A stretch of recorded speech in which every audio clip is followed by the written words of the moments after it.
បាទជំរាបសួរថ្ងៃនេះខ្ញុំនឹងបង្ហាញបងប្អូនពីរបៀបធ្វើនំបញ្ចុកទឹកប្រហុកហើយជាបន្តខ្ញុំយកខ្ទឹមសខ្ទឹមក្រហមម្ទេសស្រស់យកមករំលីងវាសិនយើងរំលីងឲ្យឈ្ងុយសិនណាដល់ពេលវាឆ្អិនប៉ុណ្ណឹងហើយខ្ញុំយកមកបុកហើយយើងបុកឲ្យម៉ត់តែម្ដងមកណាបុកម៉ត់ហើយយើងមកធ្វើទឹកប្រហុកតែម្ដងហើយមុនមុខដាក់ស្ករត្នោតមុនគេបន្តមកទៀតខ្ញុំបើកភ្លើងហើយយើងកូរស្ករត្នោតឡើងជើងក្រងសិនណាដល់ពេលបានប៉ុណ្ណឹងហើយខ្ញុំដាក់ប្រហុកខ្ញុំអាំងហើយចូលមកហើយយើងកូរប្រហុកទៀតមកយើងកូរប្រហុកវាបាយសិនណាដល់ពេលវាសព្វប៉ុណ្ណឹងហើយខ្ញុំដាក់ខ្ទឹមសខ្ទឹមក្រហមហើយម្ទេសស្រស់ដែលខ្ញុំបុកហើយចូលមកហើយយើងកូរវាម្ដងទៀតយើងកូរឲ្យសព្វគ្នាមកដល់ពេលឃើញវាសព្វគ្នាហើយយើងដាក់ទឹកចូលទៅបន្តិចទៅហើយយើងកូរម្ដងទៀត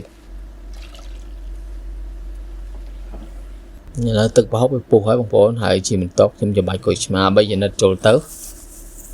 ហើយកន្លែងហ្នឹងយើងភ្លក់ទៅបងប្អូនរសជាតិតាមតាមចំណងចំណូលចិត្តណាឥឡូវទឹកប្រហុកយើងធ្វើរួចរាល់ហើយដូចតែញ៉ាំតែម្ដងមកហើយចំណាយត្រីដេញក៏វាឆ្អិនហើយដែរ